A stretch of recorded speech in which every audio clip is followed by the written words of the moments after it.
Good evening, everybody. Welcome to Mormonism After Dark. There's my friend Bill Reel over there. How are you doing, Bill? Hello, RFM. How's it going? Can you see me from here? Yeah. It's going great. Absolutely great. Now, the very observant among the audience will already have noted, I'm sure, in the live chat, that I'm not wearing my customary monkey suit because the monkey suit is at the cleaners. But in the absence of the monkey suit, I did not want to completely abandon the dress code. And so here I sit before you. Well, look at that. You have dressed down to the rest of us for a night. What do you mean? Are you talking? Okay, the game's afoot. I'm just saying.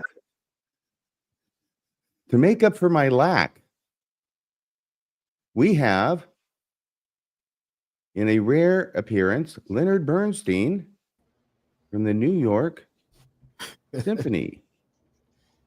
Somebody picked up the slack. Lenny. Randy Bell. Lenny, how you doing? How's tricks? Hey, okay, I showed up wearing a t-shirt and Bill warned me that you would wear a tux, so I thought I'd try and up my game. So yes, from well, here on up, I'm wearing a tux. That's all I'm going to say. Mm-hmm. Yeah. And you look great. Let me tell you something. You're one fine-looking man. Oh, well, thank you. You need to convince some people of that, but I'll take it. You just point me in the right direction.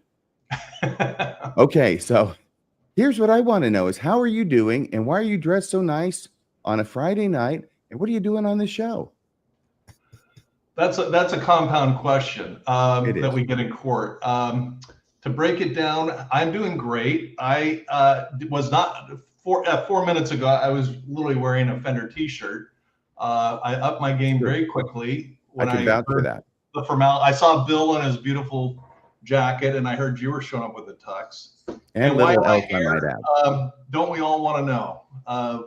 It's still a mystery. Okay, so part 2 of the compound question is? Oh, I forget. Let's just go to part 3. What brings you to this neck of the woods? Oh, well, I'm here to talk about Dartmouth, our favorite topic. But this is Dartmouth with some sizzle, isn't it? Because there's been some skullduggery going on behind enemy lines. And I wasn't even involved. There is. You know, I did my very first Dartmouth thing with you guys. I don't know, it's been a while. And then I did it with John, and it got a big response. And then I've been working on it behind the scenes pretty relentlessly since then. And then the Apologist got into it. Brad Whitbeck put out a TikTok denouncing it. And then Jonathan, correctly too. I'm proud of you. Yeah, I couldn't be happier. And then Jonathan Neville got into it, and so I think it would be an interesting thing to kind of go through some of the updates of Dartmouth, as well as kind of show the neurology of a Mormon apologist, and ask ourselves the question: are they always really honest? Are they telling us a straight up, or what kind of games might they be playing? Are you suggesting you've got the receipts on Jonathan Neville? I got the receipts on both of them. Well, I'm sure we're going to. By the way, everybody, this falls under the heading. We're going to take up the lion's share of tonight, I expect. But just want to let you know this is kind of late breaking. It's another of those things that doesn't really fit on Mormonism Live, doesn't fit on the newscast, really. This is the juicy stuff that goes on behind the scenes that you wouldn't know about otherwise, except for the fact that we have this podcast where we like to dish. And this is the right place for it, because this is Mormonism After Dark, and shit gets a little wild over here. It's practically in the name. Okay, so dish, Randy, what's been going on? Well, I put together tell you Dartmouth theory. Okay, can you do that in one sentence for those people out there who don't know why this is even a thing? Well, sure. You know this, RFM, because you're part of it. I was driving from Park City down to Vegas one night, and I was thinking to myself, you know, that was a pretty great trick Joseph Smith pulled. And we know, you know, looking at things objectively, that the Book of Mormon is a modern production, and we know the Book of Abraham doesn't hold water. And the first vision, the 1812 version, Mormon God didn't even show up until 1838. Just every truth claim just falls apart when you examine it a little bit critically. And but I was thinking, how did he get all this content? And so I called you, and we were talking it through. And I remembered a long time ago, I heard something about Dartmouth, and I thought maybe that's the answer. So when I got to Vegas, I logged on my computer and I found this article, and I've been kind of I don't want to say obsessed, but I've been very passionate about digging into it. I've been to Dartmouth campus a few times, and I've hired some researchers to dig up information. And the episodes were wildly successful, and but there's even more. So as I say, it's kind of a part update of what that information's about. And then now that I obviously hit a big nerve, because the apologists, their minds are blowing up, and we'll play some clips to see that. But we'll see why they're hitting a nerve, because it's really, the church wants us to kind of stay on this correlated narrative. And what the problem is that there's a lot going on that's not even remotely in their narrative that are real reasons how Mormonism was constructed. So that's kind of where I like to go with my research. Randy, can I do my best job at trying to recapitulate the issue? I'm sure you can do better than me. Yes. Well, I'm going to give it a go. Okay. Okay. So here's the thing. What Randy's talking about is records of attendance of Hiram Smith at Dartmouth, the Moores Indian Charity School, which is on the grounds of Dartmouth College. And this is back in the first few years of 18 teens, okay, 1811, 1814. And that's the general area. All right. Now, the reason that this is whacking people off is because Randy has also suggested that through this formal education, actually an incredible education at Dartmouth in its early years, just down the road, practically a long walk, but a walk from the Smith farm, where Hiram was and all the other Smiths were, that he could then, as close as he was with his brother Joseph, have been talking to Joseph about all the great things he was learning in school, perhaps bringing books home from the library, I don't know, to read to Joseph, for Joseph to read, while Joseph is recuperating, his long recuperation from the leg surgery that occurred. So that's putting that all together. Now, the problem is, the reason why it's getting attention is because this is more than just an academic issue at this point. Now, apologists feel apparently threatened by this idea because it gives a theory as to where Joseph Smith got basically all the building blocks for Mormonism, not fully developed, but all the basic building blocks, which he then elaborated upon. And so the response is by some apologists to try and diminish the time that Hiram was at Dartmouth, because they want him not to be there very long so that he wouldn't have learned very much to impart unto his brother Joseph back home. Do I have it, Professor? I think so, but I think an important aspect of this is what the apologists are trying to do are to take trivial small issues and make those subject to controversy and take our eye off the ball. And that the objective, the overall thing that got me going on it and still does, is the content of all the Masonic temple ceremony stuff, the Greek gods and goddesses, and getting your own planet and eternal sex with lots of wives, and Islam and polygamy, all the basic building blocks. Really, they haven't touched that. I don't think they even want to go there. So they go to these less important issues and try and make a big deal about them. And they're really red herrings. They're also factually wrong. But you listen to the apologists, they just know with such surety and with every fiber of their being that they're right. But when you look at the facts, they're not. So I would just add that on to it. Now, can you tell us about Jonathan Neville and who he is? I believe he's an attorney. I think he's also a Heartlander. and writes and speaks along those lines. If I'm wrong, please correct me out there in the live chat. I think that's correct. He's one of the main voices for the Heartland and Rodney Meldrum and that group. So, having said that, there was a podcast with over at Steve Peineker's show where you appeared along with Jonathan Neville. It was like 4 to 5 months ago, and you had a discussion about some things, and the subject about Hiram and Dartmouth came up. Do you want to set the stage for that? Yeah, sure.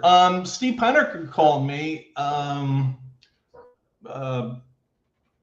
towards the beginning of the year, and he said, "Hey, I've got a friend, Jonathan Neville. He's a very nice guy. He's very TVM, and he's kind of I forget the term he used. It was kind of he's a open-minded thinker, and as I say, very friendly. And he says, I know you, and you're friendly, and while you have landed in different areas, I thought it'd be interesting to come on my show and discuss this Dartmouth thing." And I said, sure, sounds great. So we got on the podcast, and sure enough, Jonathan started off, very friendly, and the whole podcast was very friendly. But during the podcast, he kind of sprung on me. I felt, frankly, a little broadsided, that he said, "Hey, Hiram Smith only attended Dartmouth 1.5 years, 1.5 years. And also the Smith family wasn't related to Professor John Smith." And I want to make something really, really clear. And I don't think Jonathan gets this and still doesn't, but I am using only faithful Mormon sources. I'm not really injecting much of anything new into this research. I'm just dusting off stuff that's been kind of buried and hidden from the general Mormon audience, but it was all developed by faithful Mormons. I'm a critic of the church, and proud to be so. But Randy, can I add here just a second that to what you're speaking, Wikipedia agrees with you that that Hiram Smith spent approximately 3 years at the Moores Charity School, which was part and parcel with, it's sort of the junior college of Dartmouth. Or prep school. Yeah. Well, let me explain what Moore School is. Excuse me. Back in the day, this is before the Revolutionary War in the 1700s, before the Revolutionary War. And by the way, the Ivy League is the Ivy League because they got a charter from, I think, King George III or something like that. And Dartmouth was one of the Ivy League schools. But preceding Dartmouth College was what originally was called Moore's Indian Charity School. And the objective was to take the gospel. Like all the Ivy League, they started off as divinity schools. And the idea was to take the gospel to the Indians. I don't know if that sounds familiar or not, but, and then also they had what they called the School of the Prophets, and they had prophets, and prophets were not what we think of in Mormon land. Prophets were professors who were teaching scripture from their original language, like Greek. The New Testament was written in Greek. So the prophets were professors that could speak Greek and read from the Greek, and the idea was you get a more direct interpretation of whatever the scripture said. So this was kind of the climate, and the name kind of informally shortened up to Moore. Lucy Mack Smith called it an academy. It was either Moore Academy or Moore School. And out of Moore Academy came Dartmouth. Moore Academy came first. And the New Hampshire legislature mandated that they be under one president on the same campus. And one of the Apologist bits of nonsense, that it was a grammar school. Well, I went through the student ledgers. Some of the students were 80 years old. It was more of a prep school. And then another apologist says, well, Hiram Smith obviously wasn't doing very well because he couldn't make it into Dartmouth. Well, Hiram Smith was born in 1800. He started into the Dartmouth community in 1811. So he is only 11 years old. I don't know how many 11-year-old boys are ready for college. So these arguments are kind of drive-by slanders that are not based in any reality. But that's what Dartmouth schools started as.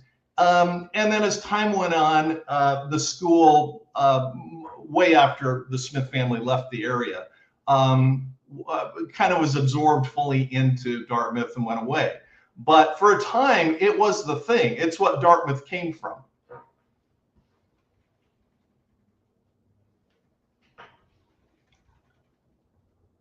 Oh, sorry, RFM. If I'm not mistaken, half or less of frontier children go beyond the 5th grade. If I'm not mistaken, that's the data that I just was looking up here as you were chatting. Yeah. For somebody to go and do this other thing that is not just the school 3 blocks down where all the other kids go. Yeah. This was something specialized. This was on some level. These kids were meant to be given an opportunity, maybe to have a chance at some deeper education. And so they would have had access to the tools of the next step up. And they certainly would have borrowed resources from, and like you say, it comes prior. Dartmouth comes after, but it has the access to starting to gain the resources that a Dartmouth college would have. Exactly. You had to be intellectually gifted to get into either Dartmouth or Moore College, or Moore School, I should say, or Moore Academy. It was for the intellectually gifted, and that were also financially disadvantaged. And the Smith family is certainly financially disadvantaged. I don't think that's any big secret. So, but it was to take these frontier boys that were gifted and give them a place of an opportunity at higher education. And also the Dartmouth Alumni Magazine specifically said Hiram Smith would have gone on, or the expectation was that he would go on into Dartmouth College, but the family left town for Palmyra. So that's, I think, a significant point of data. Yeah. Got it. Hang on a second there, Randy. Okay, so absolutely. I just want to talk to the audience for a second and let you know that what we're going to be talking about is not the same theory redux. We've just been recapitulating here so we can talk about what happened on the Pinecker show. Yeah. Well, what happened on the Pinecker show, as I mentioned, is Jonathan Neville's kind of sprung this new concept on me, which didn't bother me. And if Barron's is wrong, then we need to fix it. So after the show, I sent him a text and I said, Jonathan, can I see your sources? So Jonathan's, I think, an attorney, or was an attorney, a retired Randy, attorney. can you hang on a second, because we actually have the clip of that. Oh yeah, let's do it. Okay, because now you're starting to talk beyond it. So let's go ahead and play it. Then you can tell us what happened afterward. Sure.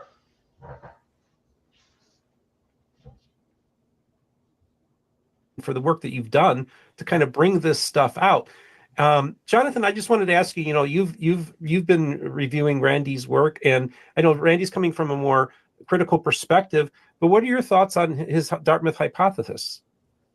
Well, it's very interesting. I've visited Dartmouth myself, and out of curiosity about this whole thing, and I think there's a couple of things I have looked into a little bit, and I think the John Smith relationship to Joseph's family was an error. I think genealogists have looked at that and said he wasn't actually related, but that's kind of a tangential point. The other thing is that there are records from Dartmouth of who was attending, and apparently Hiram only attended 1.5 years instead of the 4 years, because he's listed on the rolls for one of the years and not the other 2 years. But I mean, those are details we could talk about later. Point is that he was exposed to these ideas. And I think it's important also for everyone to understand that this background that Joseph had was a real thing. Whether Hiram attended 4 years at the Moore Academy or at Dartmouth or 1.5 years, either way, he was exposed to all this. But the other thing I think people forget, and you alluded to this. See, I think that's really important. First off, he does make it 1.5 years, okay, is what he thinks. But he says it really doesn't make any difference in his mind, whether it's 4 years or 1.5 years, because they would both result in Hiram being exposed to the ideas that you're arguing that he was exposed to. Yeah, I partially, well, first of all, there is a few issues floating around here. The support for a year and a half is not there. If you look at faithful Mormon scholars, and we're talking about BYU professors that teach religion, and one of them was on the correlation department, they all consistently say that Hiram entered the program in 1811 or 1812. It just depends, roughly 50-50. And I've looked at about a dozen different sources. And he left around 1815. So, and then everybody agrees that he came home because of typhoid fever. He got typhoid fever, and then he had to take care of his brother Joseph in 1813. So you go 1811 to 1815. Well, that's 11, 12, 13, 14, 15, minus a year is 4 years.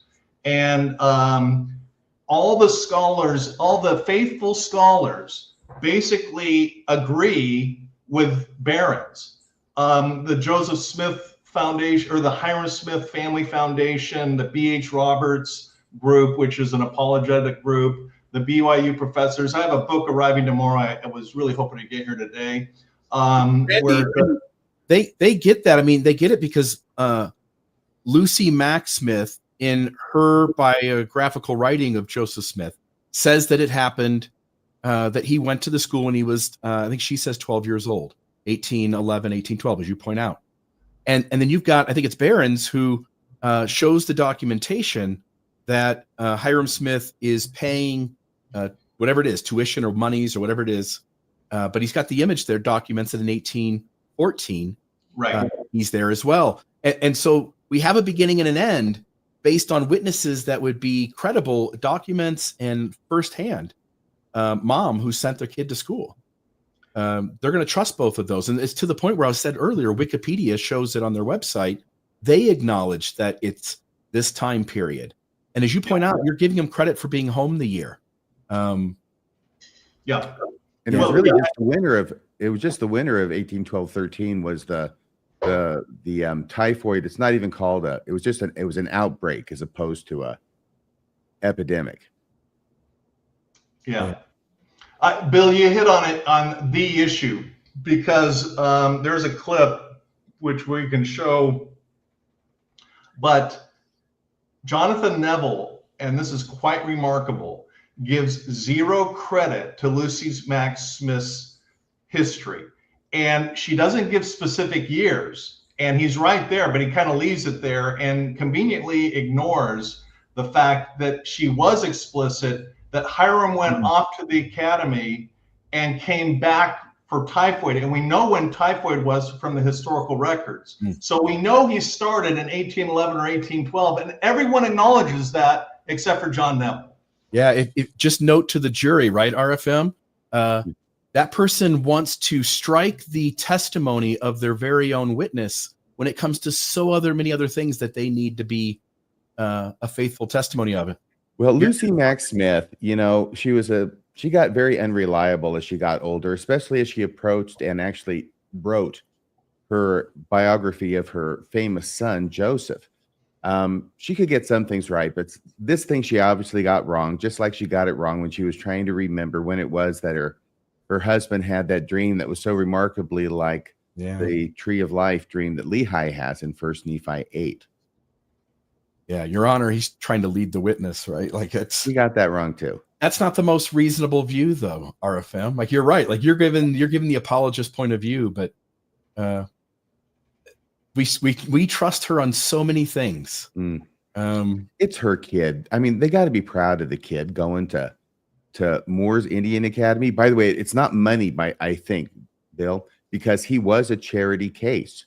There's like 10 kids or 10 names, nothing in the dollar line, and his is the last name actually. And then there's a line across the page under the names or between the names, and then you start seeing amounts like $3 or whatever, which I understand could buy a lot more back then.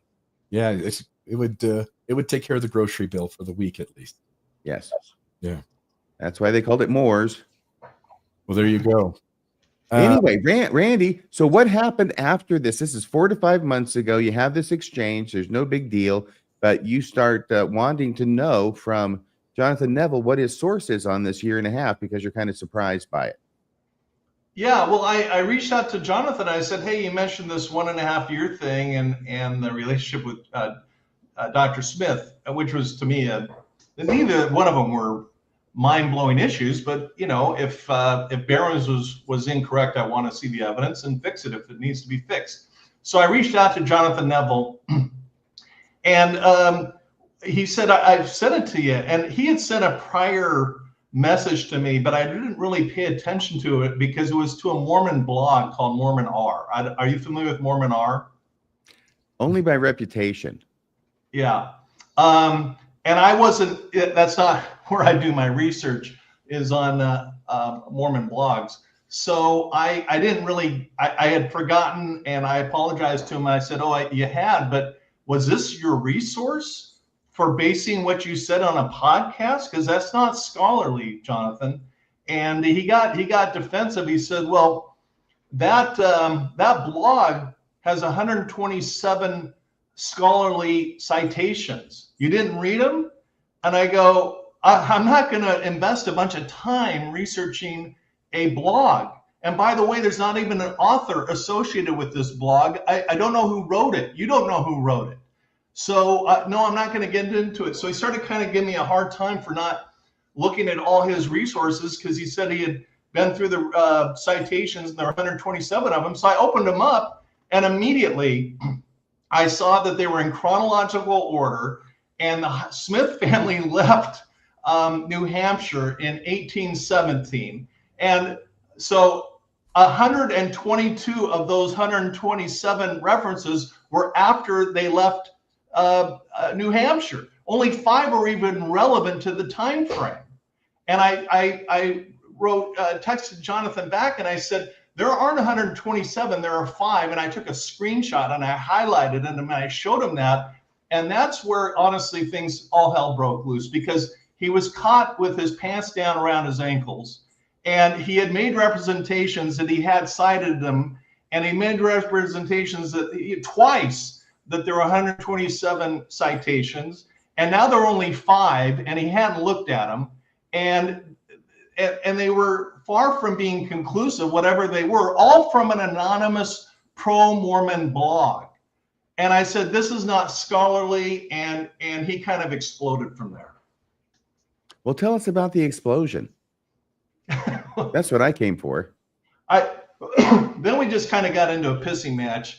And I said, Jonathan, I would like a rematch. I would like to go on Steve's podcast, and you got a chance to surprise me with these fun facts. Now that I know what you're talking about, I have some rebuttals. He says, well, what are your rebuttals? I said, oh, we'll talk about them on the podcast. I'm not going to send you my research ahead of the podcast. You didn't send me yours. That's absurd.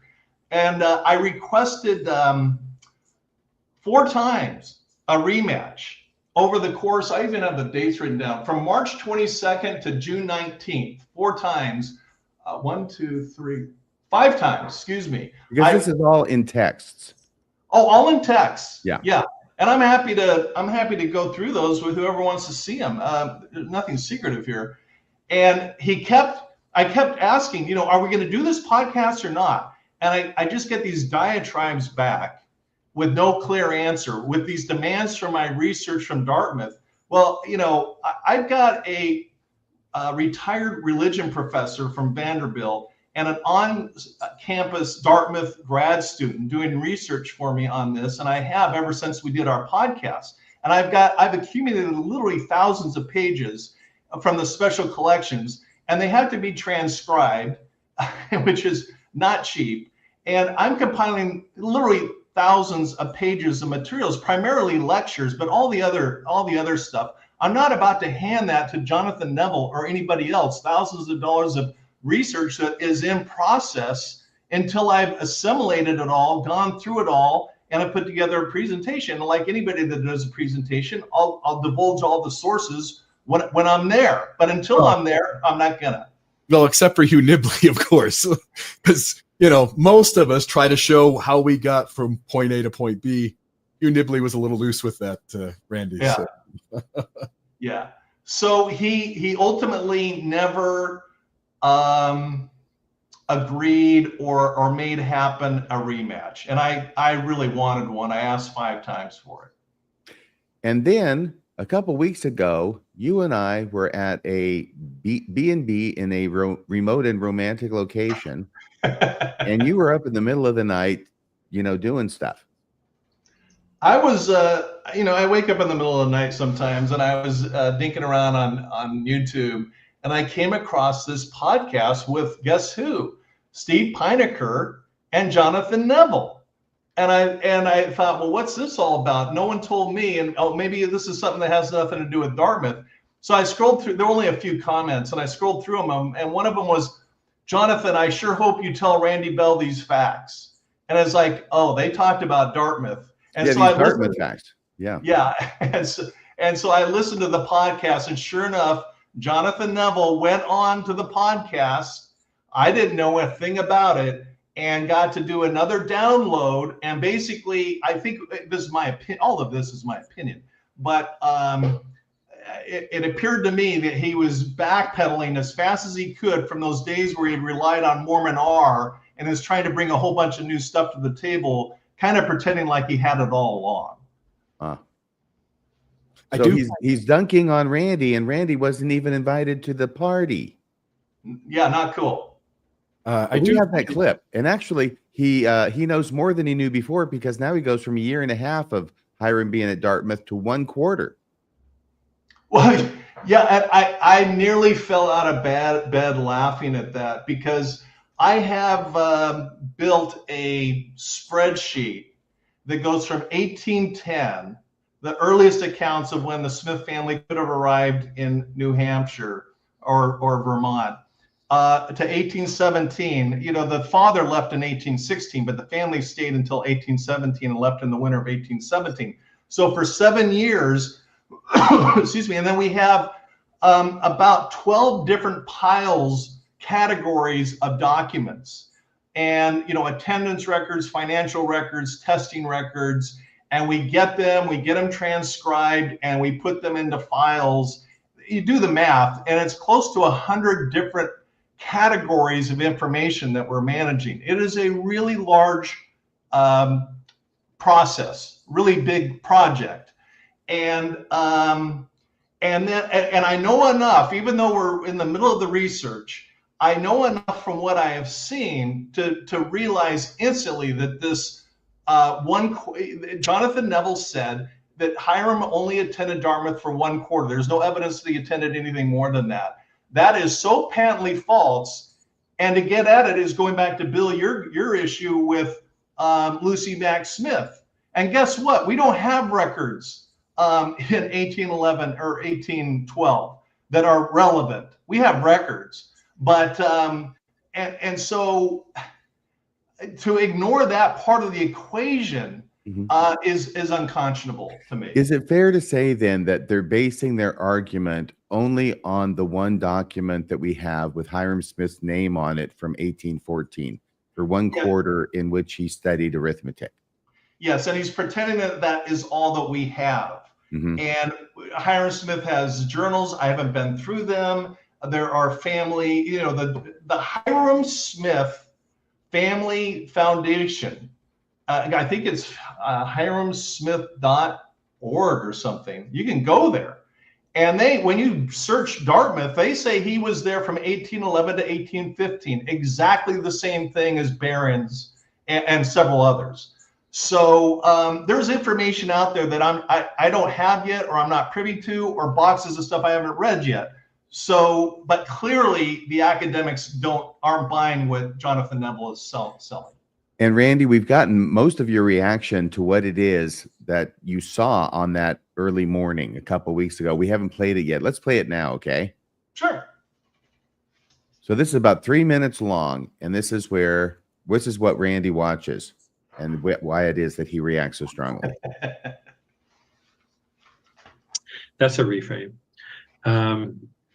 I have a brief reframe on Dartmouth we can just look at quickly. Okay. This is, instead of assuming that Hiram attended for 4 years, we can look at the actual evidence, which shows he attended 1 quarter in 1814. And this gets back with the facts. And Can I say I want to jump in for just a moment. The actual evidence, when he says actual evidence, he's saying like an actual tangible thing I can hold, a piece of He should paper. have said documentary evidence to make his deception more palatable. Yeah. But what he wants to do is he's figuring out a line on which Lucy Mack falls on one side of the line and this document falls on another. He is using a tricky usage of words in order to get it past the majority of his audience, but with which he himself has a different meaning. That's excellent. Thank you for pointing that out, Bill. Yeah. All right. Here, I'll continue this on.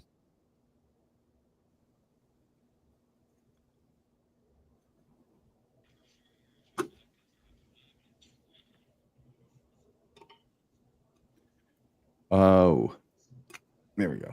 Excuse me. I can't hear it, by the way, Bill. Assumptions, Oh, inferences, sorry, theories, and here, hypotheses. one more time. For 4 years, we can look at the actual evidence, which shows he attended 1 quarter in 1814.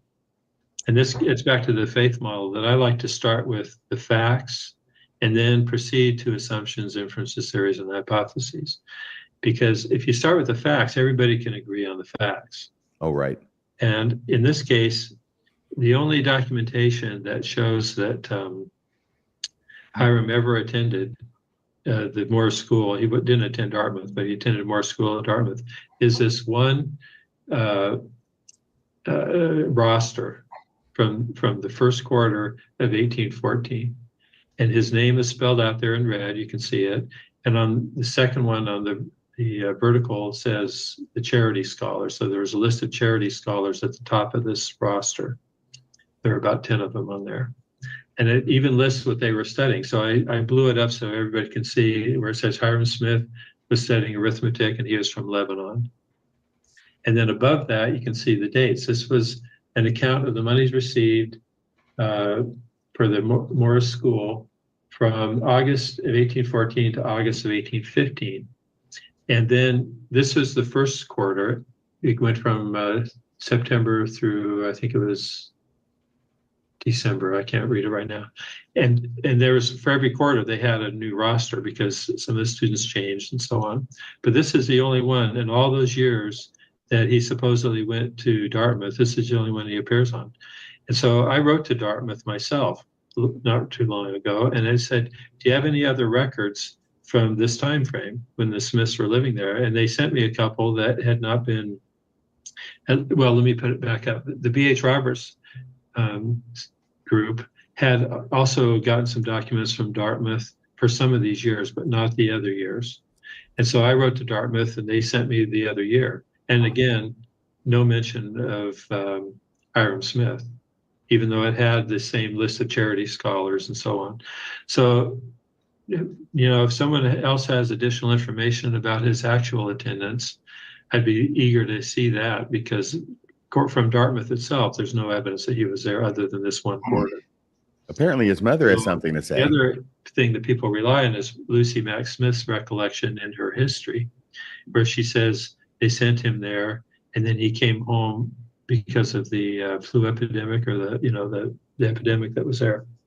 But she never spells out when exactly he went and when he came home. She just says he went and came home, you know. So we don't know from her any dates. So all we have to go on is what Dartmouth itself has in their records. So anyway, that was just an interesting example of this idea that he attended Dartmouth for 4 years and thousands of lectures. There's no actual evidence of that. So, what do you think of that, Randy? Well, if you literally listen to what he said, I have a couple things in response. B.H. Roberts, if you go to that website itself, and this is a Mormon apologetic, pro-Mormon website, apologetic website, they say Hiram started Dartmouth, or Moore School at Dartmouth, I should say, in 1811 or 1812. So the own source he's quoting contradicts him. So there's that. So he's just very selectively mining what he wants, not only ignoring Lucy Mack Smith, but the Hiram Smith Foundation, the B.H. Roberts Foundation, BYU professors. There's a long list of people who are all agreeing with Barron's. Here's my notebook just on Barron's articles. Okay, these are not even my notes on it. Barron's was a serious researcher in and of himself. He was a faithful Mormon. He lived here in the LA area. He's passed away, sadly. But he attended Dartmouth. He graduated from Dartmouth. And I've got in here his Dartmouth thesis, which is about, guess what? Hiram Smith attending Dartmouth. So we can either believe Jonathan Neville or this kind of research that went before the Dartmouth faculty itself. And they don't have a pony in this fight. They're just looking for facts. Literally, it is that problematic. You can, by the way, RFM, you can prove that he's playing around and he's playing games, because if you're a serious historian and you want to present to an audience an idea, when you get to the part of your idea that 95% of the rest of the world accepts a certain standard that's different than what you're arguing for, you take a moment to explain to the audience that here's the thing where I differ with the majority of opinion, and here's why. Mm-hmm. So he at least has to state that there's this Lucy Mack thing, but he doesn't. He avoids it. He only wants the audience to know about the one document. He doesn't. He did mention it at the end. Does he? Yes, and you may have been involved in the live chat because I saw you put up a comment. Yeah, that was actually being put up while he was talking about her. He talked about her in order to dispose of what she said. No, and I would really like to see the quote at this point to see exactly what the wording is. That's because he recalled it generally. Yeah, I have transcribed it. I'm sorry, I interrupted you. What I just said he needs to explain. He needs to help the audience understand why the majority accepts it and why he goes different. And he doesn't do that, RFM. He sidesteps it. Right. So he addresses it without ever addressing it. Yeah. Anyway, Randy, sorry. No, I'm sorry. He does a number of things there. He there and elsewhere, he makes it sound, or some of the other apologists make it sound like Hiram Smith took a math class in grammar school and that was it. Well, that's like saying, my undergrad's from BYU. That's like saying I have a degree in finance, and so I never took church history or Book of Mormon or all the classes that are required by BYU. In other words, that was kind of your emphasis and your focus was mathematics, but that didn't stop you from going to the sermons at the Church of Christ across the street, the religious instruction, the philosophy and the Greek, and all the other courses taken at Moore School, which, by the way, we're using the same professors that Dartmouth College were using. So he's conveniently leaving all of that out as well. And the other, I'm sorry, let me just throw one more thing on there. He's very fond of using the word assume. I just assumed that he went there from 1811 to 1815 or whatever he says. It's not an assumption. It's based on Hiram Smith's mom, which, as you know, RFM, that's a document of antiquity. It's admissible in court. If that's not evidence, I don't know what is. I'm still here. Are you still there, Bill? I am. I'm trying to find out what the exact wording is that she uses.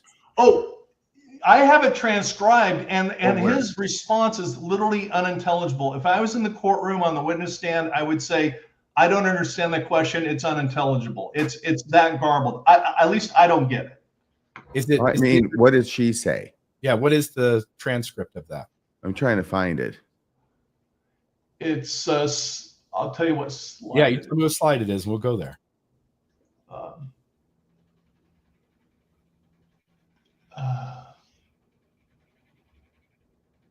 Lucy Mack Smith, slide 68. Slide 68. Oh, no, that's the 69 is Jonathan Neville. Okay. Give me just a second.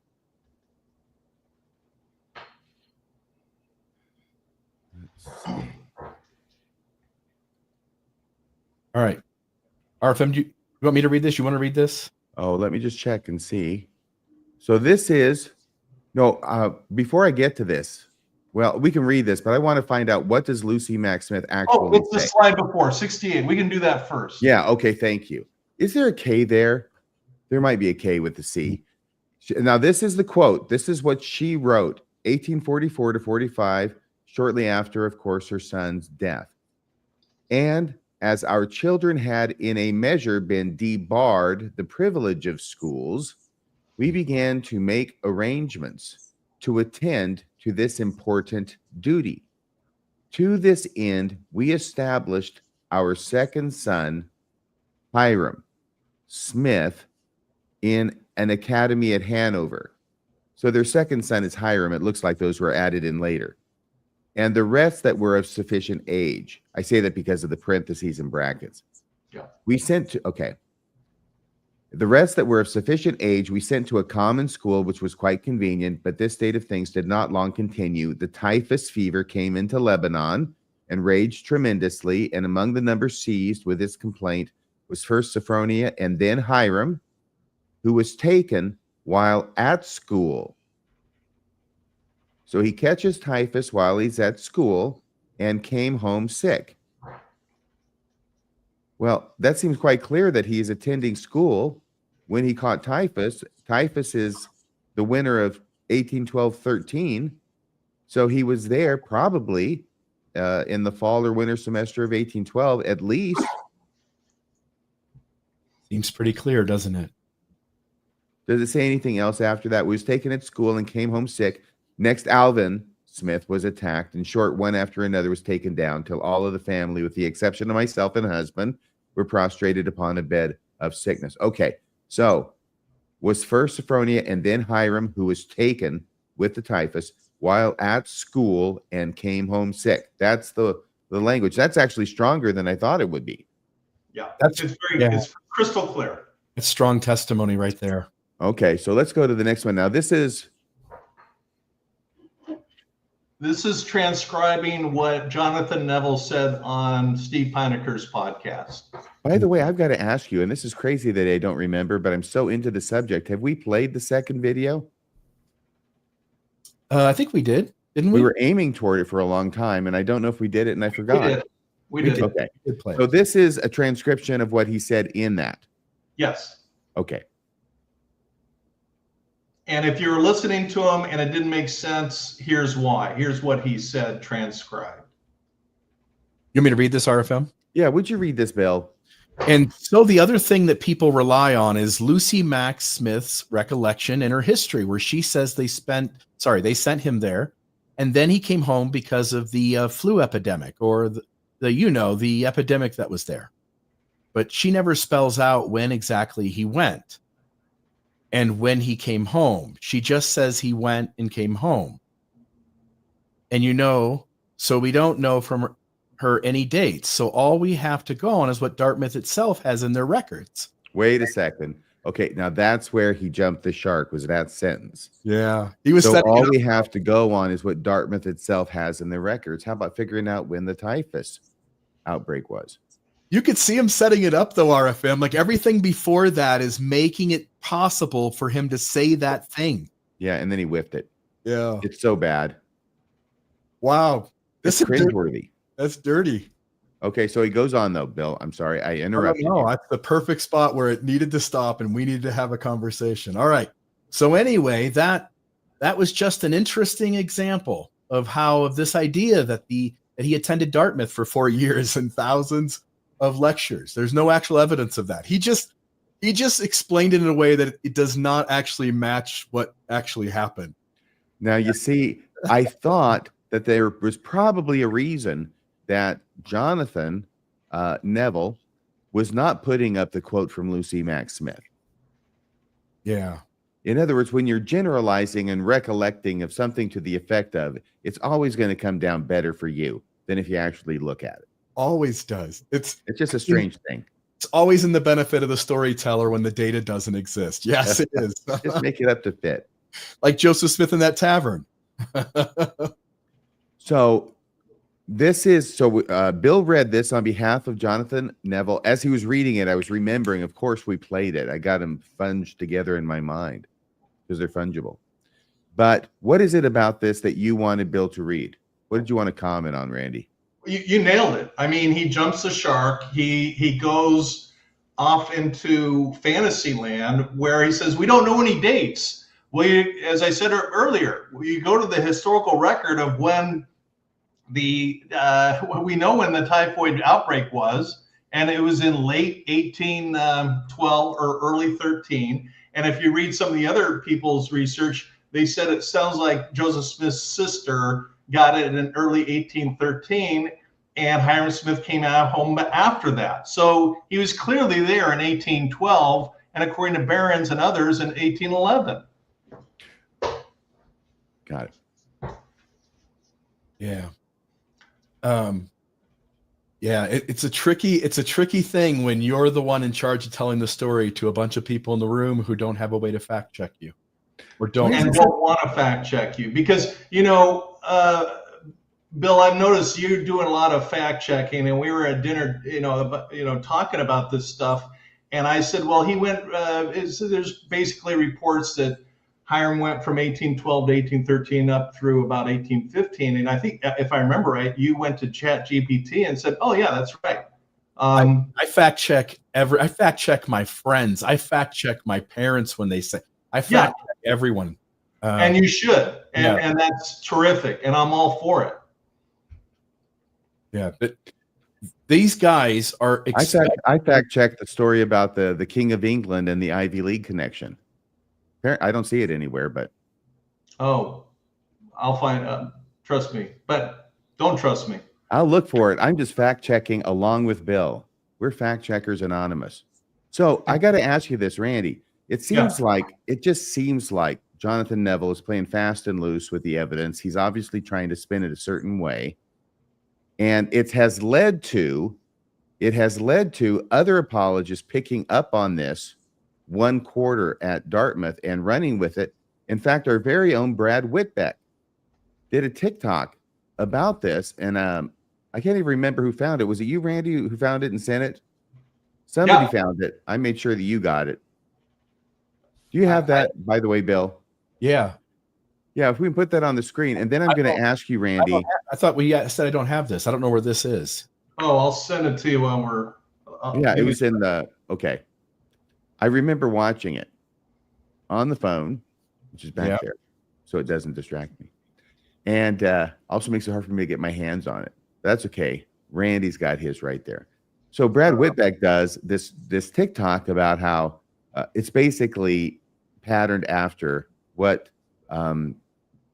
Jonathan Neville said here. And so the one quarter included. So once again, this theory is controversial, and it seems like something that would be so out of the way, something that perhaps a gardening committee might be interested in. Well, exactly how long did Hiram Smith go to the Moors Indian Charity School back in the 18 teens? I mean, that's not going to get anybody excited, except this one is, because the longer he went there, the apologists feel the pressure. They feel the problem. And so the longer Hiram Smith went to school, the more likely he was to absorb stuff to feed to Joseph Smith. And they want to diminish that as much as possible, even though the historical record seems to contradict them, as well as the vast majority of people who've written on the subject. Now, it's kind of a recondite subject, and most people who have written about it, up to Randy, and Barron's, his article, I guess not that many people really were aware of it. I wasn't really aware of it until you brought it up, Randy. But the article's there. And prior to that, anybody who addressed it, it was like it was no big deal. So we'll just follow what the evidence says, including Lucy Mack Smith. And it's only after Randy has now taken the ball and run with it and showed that this is an avenue for Joseph Smith to have gotten all his basic ideas, the building block ideas about the Book of Mormon and Mormonism. Now the apologists are leaping into action, and now that time that Hiram was at Dartmouth is diminishing more and more and more, and we got to get the word out there, because there's unsuspecting faithful Mormons out there who are going to get their testimony whacked unless we let them know that Hiram Smith went to Dartmouth for only 1 quarter. Yeah, I just emailed that Brad Wetbeck TikTok to both of you. You're absolutely right, and there's a fun fact that Mormon R said. In fact, let me just find it real quick because it's a fun slide to look at. Slide 62, Bill, if you don't mind pulling that up. Yeah, This is perfect for your comment while you're pulling up that TikTok. I tell you what, I'll get to 62. He's working on the Brad Whitbeck thing. And yeah, here you go. That, but yeah. Okay. This is Mormon R. Mormon R, I've learned, is the anonymous blog that Jonathan Neville referred me to. You can see that he was very excited, he being Jonathan Neville, that there's see where I circled the 127 primary sources, and and there's only 5 in the relevant time frame. So I really question whether he actually looked at this himself. But what anyway, does the R stand for in Mormon R? Yeah, you don't have to answer that. Well, and look at the far right-hand column. What he ignored is, I said earlier that according to Mormon R, he was there when he was 12 years old to 15, and they're trying to shorten it, to 12 to 15. So he's ignoring that in and of itself. But the middle column, it says, does this lack of education show that he, being Joseph Smith, couldn't have written the Book of Mormon? Answer, yes, it does support this idea. They want to make Joseph Smith as dumb and uneducated as possible. Yes.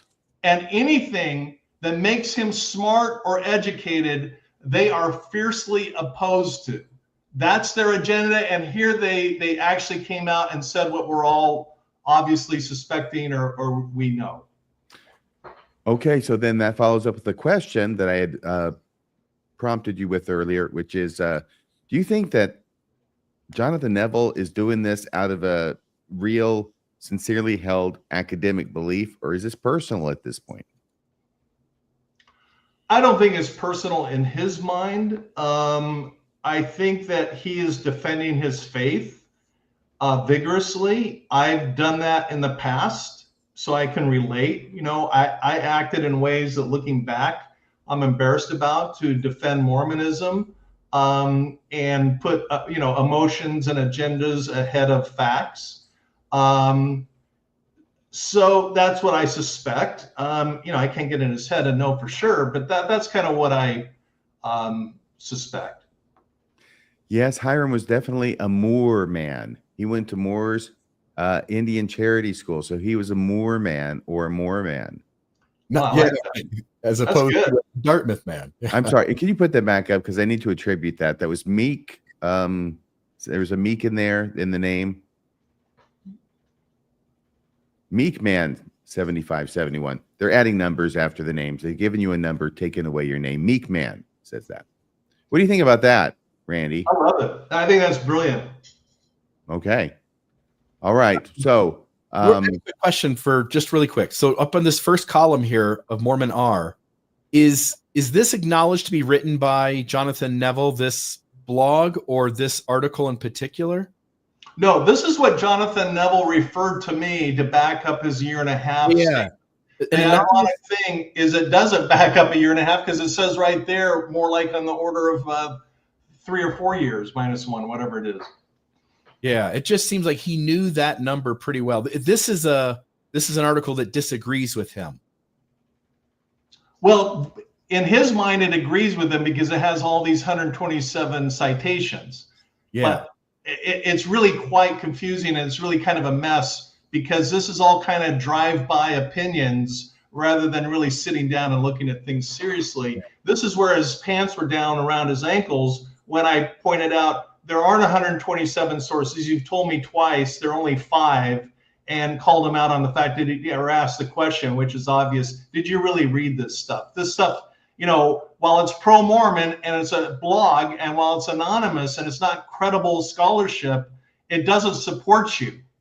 It actually supports barons. So we've got, thanks to Bill, we've got this TikTok of Brad Whitbeck. It's Whitbeck, Randy, Whitbeck. that in which he takes this and runs with it and goes cavorting and dancing over the fields.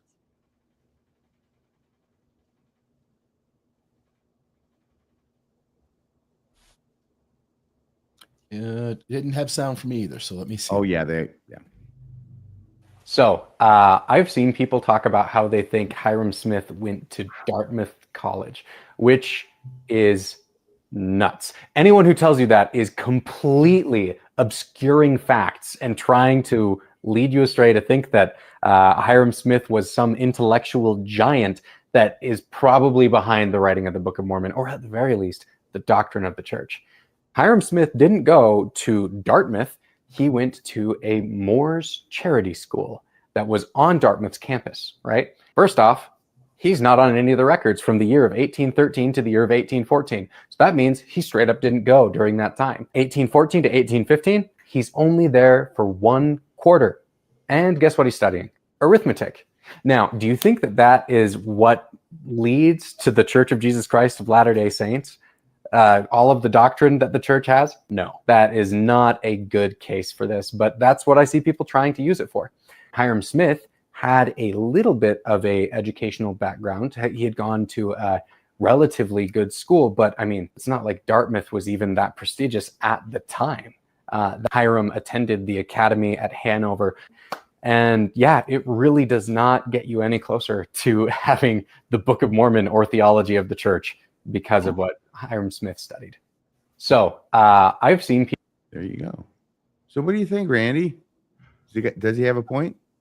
That is so bad. Let's start. He says people said he went to Dartmouth. I don't know. I've never said he went to Dartmouth College. I don't know anybody that ever has. It's always quite clear we're talking about Moore School at Dartmouth with the same president, the same professors. They were. Read the Barron's article. It's right here. It's online. He does a beautiful job outlining it. He went to Dartmouth and did his thesis on it. But nobody, that's a complete straw man. It's set up, it's a complete lie. It's more than a straw man and misrepresenting what people have said. People simply never said that. So that he kicks things off with a flat out, what lesser minds would call a lie, what I would call a gross distortion. Then he says it was a more charity school, and he runs through some fast years. Nobody contends. Barron doesn't contend. I don't contend. The BYU professors don't contend. B.H. Roberts doesn't contend. Joseph Smith Foundation doesn't contend that he went there in 1813. He wouldn't show up on the records because he's home with typhoid flu and taking care of his brother who had leg surgery, which his leg was infected because of typhoid fever. So he's literally arguing to a rock on an argument that's not there with 1813. And then with 1814, what he does is there was the record in 1814 was not an attendance record. It was a journal for a payment made the first quarter of 1814. And the heading above it is actually 1814 through 1815. Okay. And so there is a record of a payment made in 1814 in the first quarter of 1814 under the heading of 1814 through 1815. And then he has the audacity to say that Dartmouth College back then wasn't that prestigious. It was chartered by the King of England. That's what the Ivy League is. And even back then, even though this was pre-Revolutionary wartime, I mean, RFM, you've seen Dartmouth Hall. It is a gorgeous structure. Even today's standards, it is stunning. Imagine the magnificence of that building, Dartmouth Hall, which is the same building, we saw back there. Imagine that in the early 1800s. If that's not prestige, I don't know what is. So he's literally factually wrong on every point. To add to this, I mean, what Lucy Mack says is that the rest of the kids had to go to the common school. Right. But Hiram got to go to this thing. And why Hiram? Yeah. He's the smart one. Yeah. This is a precursor. This is how they're gaining credibility as they build their reputation. They do these things where they're known in the area for taking the kids and helping them get educated. The intellectually gifted ones, yes. Yeah. For sure. Yeah, maybe this family was a really smart family. Maybe they just had a father who struggled with alcoholism and a mother who had issues too. These might have been really, really smart kids, and to always have to knock them down to being dummies and backwoods frontier boys, I don't think does them justice. The Smith family was like a bunch of early hippies. Yeah. Think about that for a while. Yeah. So, Randy, how are things with you and Jonathan Neville now? Where are things at? Well, I'm not real happy with them. I let him know directly, and I let Stephen Pinecker know that I had requested a rematch 4 or 5 times, and I was quite shocked and disappointed that they went ahead and gave Jonathan Neville another bite at the apple. I had a very nice conversation with Steve Pinecker. I really like Steve Pinecker. I think he's got a sincere heart. I think he's got his hands full with a number of issues, and I think he kind of let things drop through the cracks, and he apologized. And I'm the kind of guy that if somebody apologizes, I take it and move on. And if I need to apologize, I'll do the same. Jonathan Neville has it's just more of the same. It's just bunkering down, defending this stuff. I don't know if you see this with other apologists, but this seems to be kind of the Mormon apologist neurology, at least the way I see it.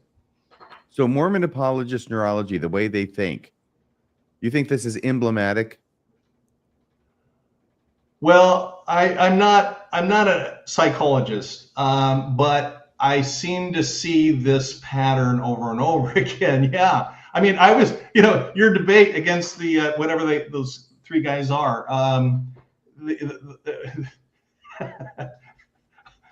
Yeah, anyway, they're very defensive. They defend their agenda at any cost. If something came up conclusive that showed that Barron's and all the BYU professors and everybody else was wrong, I'd say, oh, okay, well, that was an interesting exercise. My life doesn't depend on it. I'll go where the evidence takes me. What's really difficult to swallow is when Jonathan Neville, he's called me delusional. He's a name caller. He says I'm agenda driven. I'm not agenda driven. This is what faithful Latter-day Saint academics are saying. I'm just simply repeating it. But because I'm a critic, I'm bad. I'm a lazy learner. I can't be trusted. I may be robbing banks on the weekend. It really doesn't matter. Let's look at the evidence. But they seem to do everything but do that. Randy, can I ask you a question? You know how Colby took all these text messages, which were just scads and scads between you and Jonathan Neville over quite a period of time, months, and fed him into his chat GPT thing that he does, that Colby does? Yeah. You have that on the slides? I don't, and I didn't know he did that. I didn't give him the text chain. I'm guessing Steve Pinecker did. Oh, Pinecker probably did. That's right. Yeah, but it was brilliant what Colby did, and Colby is he's a smart dude, and that was a brilliant exercise because ChatGPT or whatever AI, they don't have a pony in the race. He's no rando. He's a pretty smart dude. Yeah. He's read a few books. Yeah. I don't. So instead of reading them all and having to give his personal opinion, he said, "Look, just I'll take myself out of it and feed it into this, and just here's the results." And so it's like I asked a friend who doesn't know any of the people involved, and this is what my friend thinks. And the friend thought that you were pretty much on the up and up, and that Jonathan Neville was evasive and not forthcoming, obviously trying to avoid the issue instead of addressing it on the facts. That's what the GPT said. And as long as the computers are going to rule over us, we may as well start taking their opinions in personal disputes now. Yeah. And I really appreciated him taking the time to do it. It was all a surprise to me, but it was great. So what would you like to see happen? Well, I'm undaunted. I'll tell you what is going to happen. I can't speculate with Jonathan Neville. The problem with Jonathan Neville today is that he's established not one, not two, but 3 websites where he's basically repeated the same, there's no evidence, but Hiram Smith attending, one quarter in 1814 on 3 different websites. Then he published, I got it right here. Where did I put it? He published a, here it is. This paper, which looks academic, and he put it, and it is Richard Barron's article, but in red, he inserts his commentary, and it's just like somebody bled all over it, because he's just very, very harsh and critical of Richard Barron's. And then he posted this document on academia.edu. And if people are unaware, they would think that that's an academic resource. It sure sounds like it, academia.edu. Well, I'm in the research. My firm is Landmark Research. We do research. That's what we do. I know all about academia. We use it. We've been familiar with it, I should say, forever. We don't use it because you can literally take anything and publish it on academia.edu. And that's exactly what Jonathan Neville did. He bypassed any peer review. He bypassed any publication. This is not a published paper.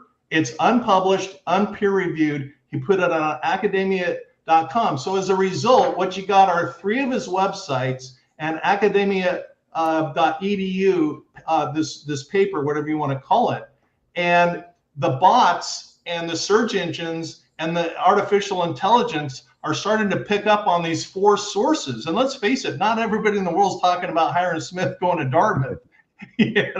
And he's introduced this, what I would call junk science, into the internet world, and he's distorting the outcomes. But the problem he's got is that the record is already clear, with articles already written by BYU professors and books written and societies and so forth. The record's already very well established and clear. But if you're uneducated or unknowing and you want the Mormon Church to be true, it's going to send some false information and get it out there.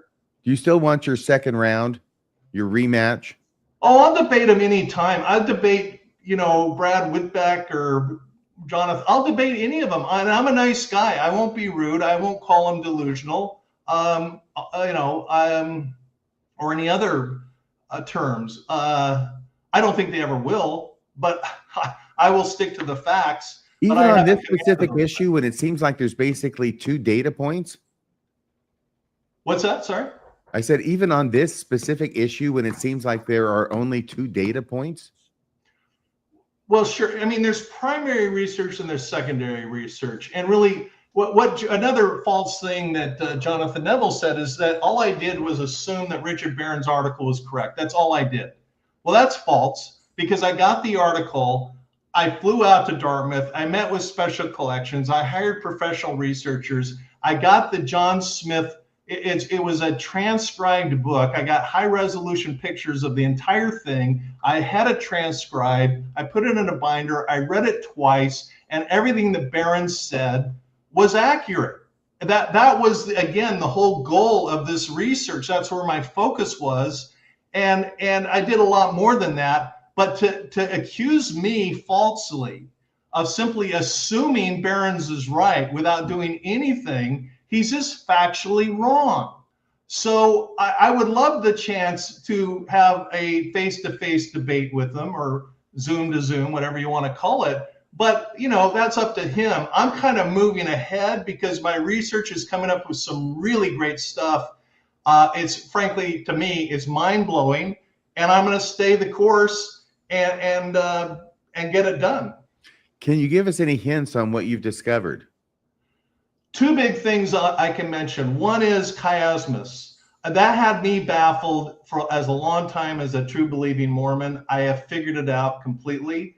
And the other thing is Erie Canal. That sounds mundane. One great listener to your podcast contacted me. I talked to him one Sunday for a long time, and he turned me on to the information about Erie Canal. So that was the information highway. I've been to Palmyra and to the Smith home sites, What they don't tell you on the tour is that you're a mile from the Erie Canal, which some of the Smith family helped dig. They don't mention that because what they don't want you to know is the Erie Canal was the information highway of the early 1800s. It was a 350-mile canal. And back in the day, you could get a newspaper from New York City in 4 days. Back then, that was lightning fast. So, and you had floating barges of library barges going up and down the Erie Canal. It was a virtual information highway where the Smith family lived 1 mile from it. So I'm going to be. I know this is going to be. I'm sorry. I know this is going to be resembling a bit of a Mormonism live, more than Mormonism After Dark. And if that's a bad thing, I apologize. But can we take maybe a few callers who might have some questions or for Randy or comments? Only through the computer. Yeah. So the only way we would do it, come into the studio. So not the phone number. After last Wednesday show, we took the phone out. We took the phone system out back and shot it. Yep. So I'm putting the link there in the live chat. If anybody wants to come into the show, please do. We'd love to have you on. So I'll just say this. I'm not immersed enough in this stuff on Dartmouth for me to go, this is how it happened. I don't know that. And anywhere where Neville or whoever else wants to debate you, then let the debate happen. Like, let's just get to the truth of it. But the way Neville plays games with how he communicates this stuff to his audience is there's an intentional act happening there that is meant to deceive. It's meant to manipulate people. It's meant to have you walk away not really knowing the issue really happened. Because so many people accept that he was there for multiple years. Because that's the majority view by far. He has to explain to his audience why he takes the turn, why he takes the curve away from them. And it has to be beyond just because I think so, which is the sort of the argument he's making.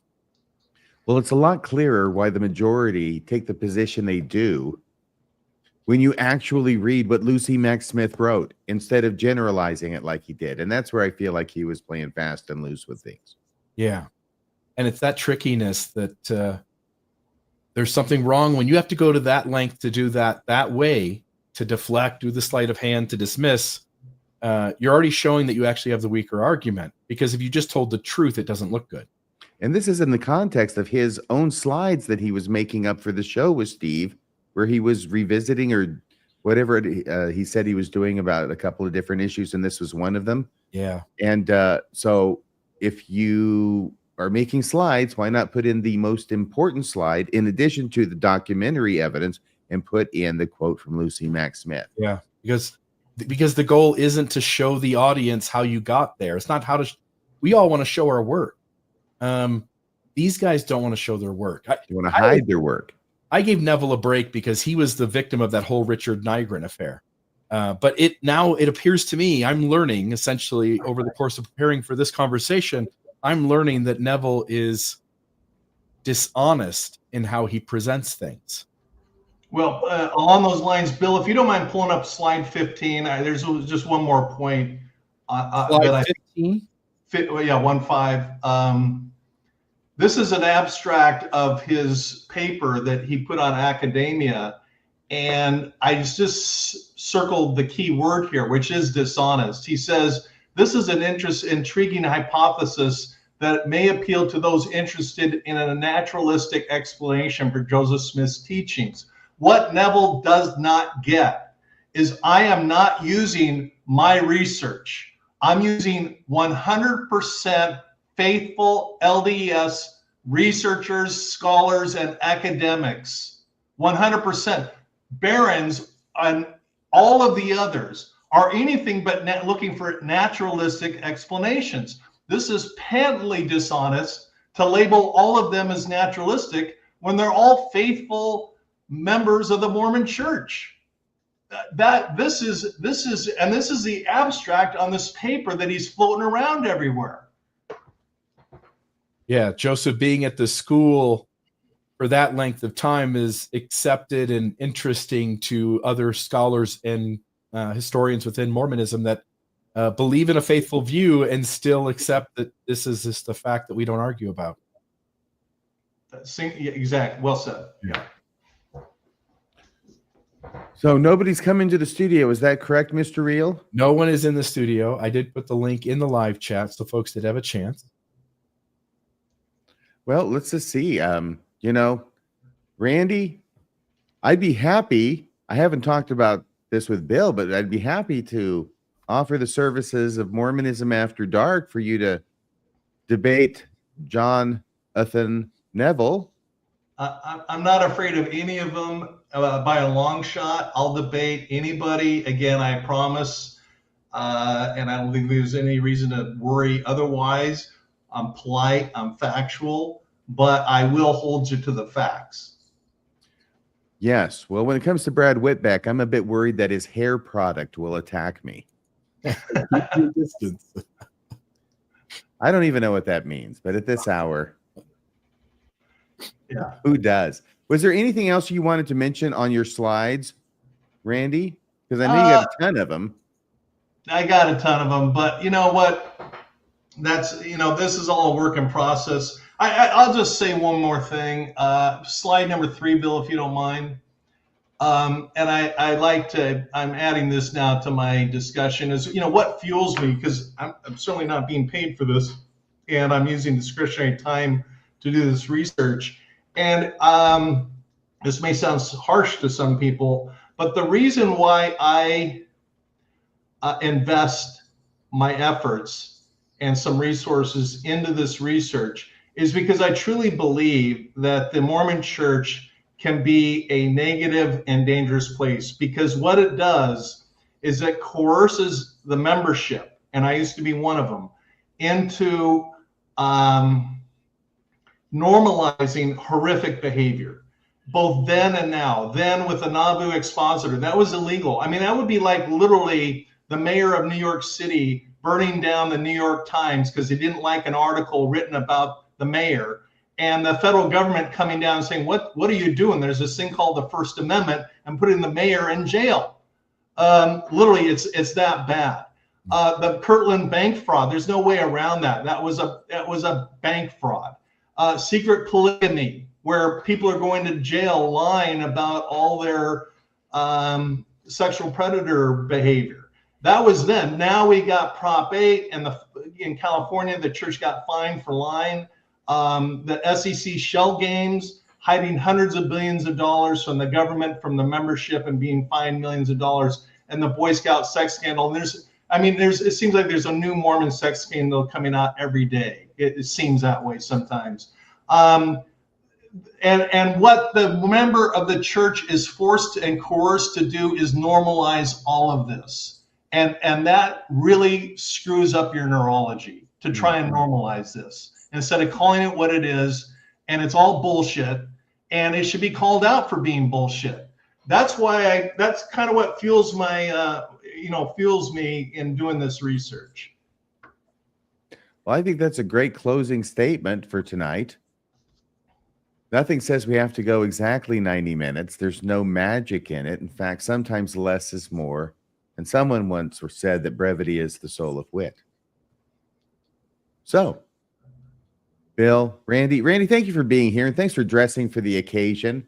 Even though I didn't, I look like I'm home from the chase. Well, I'm wearing shorts, but you're welcome. Here up. I think I saw your garters. Bill, thank you for being here and taking care of everything behind the scenes. As always, you are amazing, amazing. And thank you, everybody, for watching us on Mormonism After Dark. Would you please hit like, please hit subscribe. Just those 2 buttons down there. They should be right below your screen, a like button and a subscribe button. Please leave a comment below. Tell us what you thought of the show. Tell us what you think of Randy Bell and his theory and what's going on with Jonathan Neville. By the way, something I want to add to the record before we go off the air is that, oh, thank you, Shannon, is that Dan Vogel, if you can go back to that one that was up there for a bit, Bill, that you'd put up, because Dan Vogel agrees with you. Apparently he's had experience, or either that or he's just saying it based on what he's seen tonight. But I think Dan probably knows more about Neville than just what we've seen tonight. He says Neville is dishonest in his presentation of sources. Wham. Dan Vogel laying it down. Yeah, you don't mess with Dan Vogel. He's the real deal. Yes, he is. Okay, everybody. And also, please donate to the show. Bill, does Mormonism After Dark, it doesn't have its own donation page, does it? It does have its own donation page. See what I know? It has its own donation page. But it'll be just as easy if you go to mormonismlive.org and click the donate button. It'll be that simple. It's just simple to go that way. But I should have it ready every time, but I would have to go find it, and that'll take a moment. Yes. Mormonism Live, go into donate page, and if you can make a donation, that would be so great. Thank you, by the way, to all of you who do make donations to the show. Your donations keep us going, literally. So thank you for those who have and do and are. And if you haven't, please consider doing that today. Make a one-time donation or a recurring monthly donation, which is what we try and promote. So $5 a month. We are not asking for the world, just whatever you can afford. And thank you so much. Thanks for watching. I'll be in the studio bright and early tomorrow morning, recording another Radio Free Mormon episode, which should go up tomorrow night. So looking forward to that as well. Monday's the newscast. Wednesday's Mormonism Live. And once again, next Friday will be another episode of Mormonism After Dark. Good night, everybody.